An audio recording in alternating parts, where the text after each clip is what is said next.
Yo, this is Chris Mitchell reporting for Black Sheep Magazine, and it is indeed my pleasure to be here with the legendary Phife Dawg, formerly of A Tribe Called Quest. How you doing, Phife? I'm good. Couldn't be better. I'm chilling back in London for the first time since '03. Came out here with Dawg back in '03. It's good to be back. Let's take it back. A few years ago, you came in the game, Tribe Called Quest. 5 classic albums. 12 years since the last Tribe album. In hindsight, let's look back since the Love Movement. What do you think the lasting legacy of A Tribe Called Quest is or is gonna be?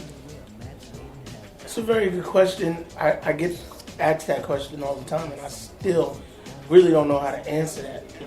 All I can say is I hope they enjoyed themselves listening to us. They learned something from listening to us. They just had a ball listening to our music. The thing that gives me a lot of gratification is not only when they hit the dance floor, that's definitely a plus, but when a person comes up to you and says, yo, I lost one of my parents, I was on the wrong path, I was doing this wrong, I was doing that wrong, but you guys' music straightened me out, and now I'm a better man because of it.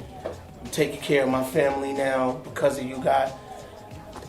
There's no words that can express how I feel when I hear something like that. Mm-hmm. You know what I mean? Because they could easily just say, oh, you guys are not talking about anything and blah, blah, blah, blah, blah. But when they come at you like that, that means we did our job. So whether it was 5, 6, 7, 8, 9 albums deep or not, I'm glad that we get that a lot. Mm-hmm. You know what I mean? So I hope that will be our lasting legacy, that we help change lives. Okay. So talk about the chemistry between yourself, Q-Tip, and Shaheed, because what I've noticed as a fan is that nowadays you got a lot of collaborations that are going on, and it's to cross into a certain market, or you want to grab that artist who's doing real well at the moment. When I think of something like Scenario, I can think of two groups coming together, mutual respect to do a good song. Mm-hmm. What was the chemistry like between you, Tip, and Shaheed? Give us a brief insight into the creative process. Okay, well, the reason why the chemistry was always so good and never forced and just natural was because we weren't just a group. We grew up together. I've known Q-Tip since we were 2 years old. You know what I mean? He met Ali Shaheed in high school. So building from then on, and Jerobi moved around my neighborhood. When he was 12, I was 13. So we just kept building with each other, just as friends. So by the time we decided to take the music thing seriously, it just all fell into place. You know what I mean? We could have an argument or a fight right before we hit the stage. They would never know because that chemistry was just fluid. Right. You know what I mean?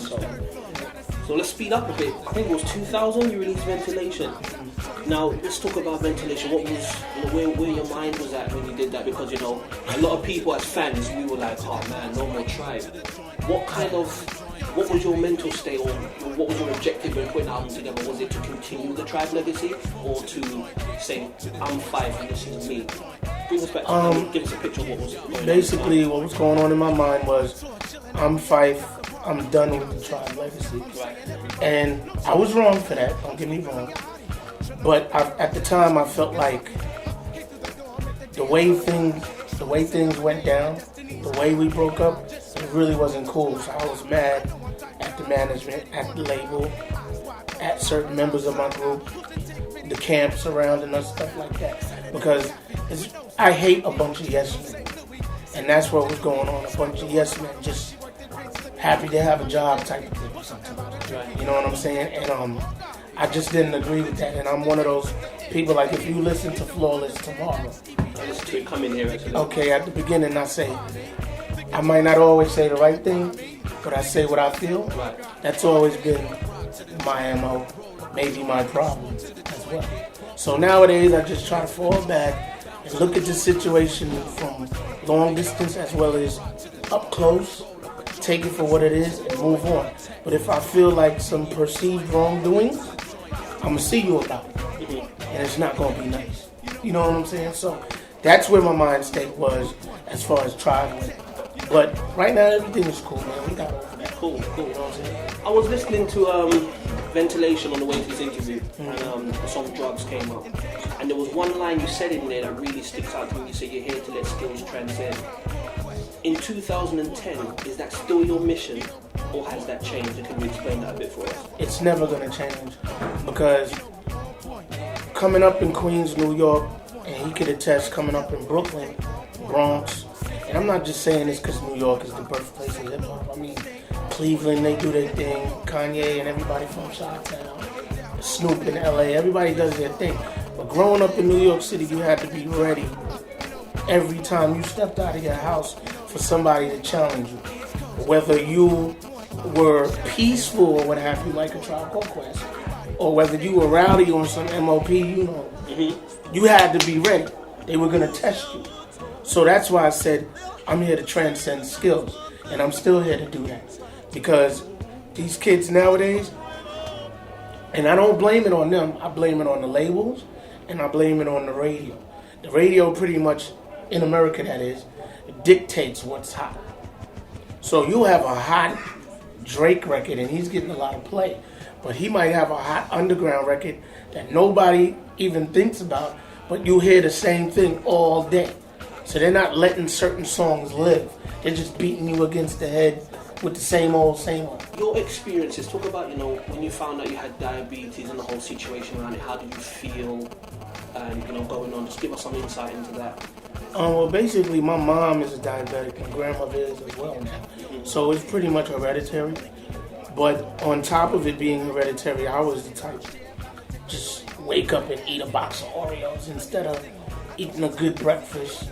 And then as far as hip-hop is concerned, you're always on the road, so you're going to go to McDonald's and eat a bunch of junk, and it finally caught up to me. So I was diagnosed with diabetes in May of 1990, like a month after our debut album dropped. So I thought my career was derailed back then. Hip-hop and healthcare, do the two worlds go together? And if so, how are you planning to incorporate in your music from now on? Not like it should. It's just like royalties. It takes too long. You know what I'm saying? Like you're really busting your tail back and forth at the studio, and you're waiting on your money like, yo, it's really good. Come on, Jive, it's really good. You know what I'm saying? Same thing with the healthcare reform. We could do a better job of making it happen because a lot of rappers or a lot of fans tend to think we're invincible. And that's truly not the case.